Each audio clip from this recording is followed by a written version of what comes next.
Hello, my name is Lott Hill, and in this brief video from San Diego State University's Center for Inclusive Excellence, I will provide a brief overview of what we mean when we talk about transparency in teaching. Transparent teaching helps students understand why they have received an assignment, what they are expected to do, and how they will be evaluated. Transparent means being explicit with students about assignment learning goals and rationale, as well as the criteria that will be used to evaluate the assignment. Transparent teaching contributes to the inclusivity of our classrooms in part by helping our students navigate the hidden curriculum. The hidden curriculum includes aspects of higher education that are unspoken or not explicit, yet which all students are still expected to understand. This could include anything from how to successfully complete a particular assignment to where they can receive various services that are intended to support students. Sometimes it's easy to forget that what is self-evident to us and to some students may not be obvious to all students. When we are transparent, we aren't making any assumptions about what students may or may not know. Transparency ensures that we explicitly discuss our assignment learning goals with our students.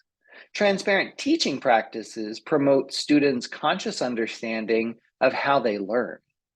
And the transparent teaching framework focuses on task, purpose, and criteria. A study across 7 minority-serving institutions found students who received more transparency reported gains in 3 areas that are important predictors of student success: academic confidence, sense of belonging, and mastery of the skills that employers value most. While the benefits for all students in the aggregate who received more transparency were statistically significant, the benefits for first-generation, low-income, and underrepresented students were greater, with a medium to large size magnitude of effect. Other studies have found evidence of higher retention rates as a result of transparency as well.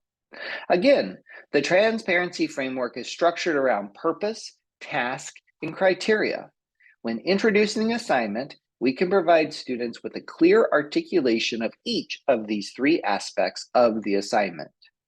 When describing the purpose, we can tell students what skills they will practice, what knowledge they will gain, why it is important, and how these are related to the learning outcomes of the course. When articulating the task, we want to tell students what they will do and how they will do it. And when articulating the criteria for success, we want to think about how we can show students what excellence looks like, perhaps by sharing examples of successful submissions and how those submissions will be evaluated, or perhaps in developing and sharing a rubric that will be used for the evaluation of student work. The more of this information we can give students in advance, the better they can evaluate their own work before they submit it to us. So let's look at an example. As you can see, this is an example of a writing assignment from a Psych 101 course.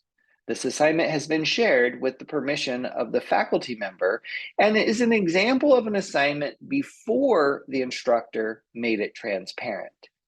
You may want to pause the video in just a moment to briefly review this assignment, and as you review it, I'll ask you to complete and answer a few questions on your own. What is the purpose of this assignment?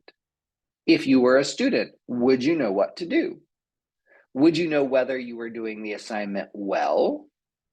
What does it mean to do well on this assignment? What instructions are included? And what might this instructor be assuming that students already know?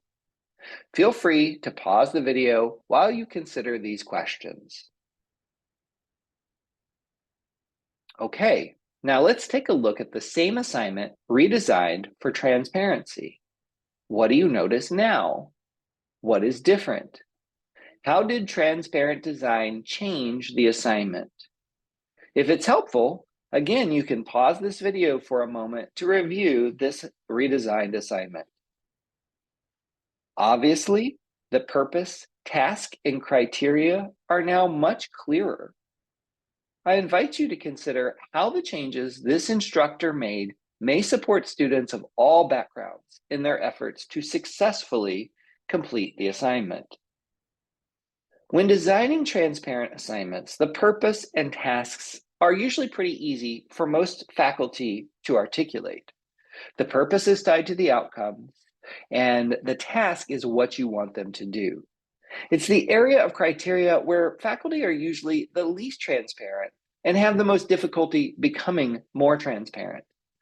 Once we've established the purpose and task, we should be asking ourselves what knowledge and skills are required and which are more important and which are less important, and which tasks are more important and which are less important.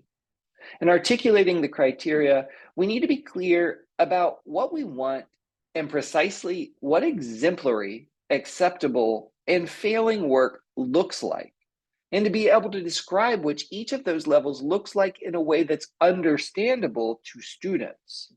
Remember, you want your criteria, like your outcomes, to be observable and measurable. When developing criteria for an assignment, it can be very helpful to first try to describe A, quality work, C, quality work, and failing quality work first.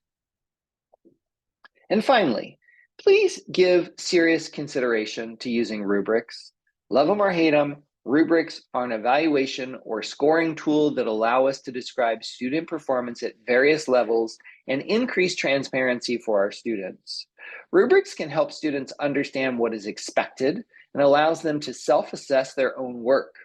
Rubrics can help us discuss standards and criteria with students before and after they have submitted an assignment and guide us toward equitable and sometimes faster grading as we have clarified our standards and can refer to them as we grade. And rubrics are not only for evaluation.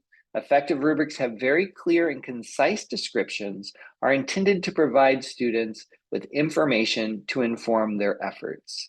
Whenever possible, please consider co-creating rubrics with your students. I find that when I've invited students into the co-creation of rubrics for assignments, they generally put in more effort and submit higher quality work than if I simply handed out a rubric and told them that's what grades will be based upon.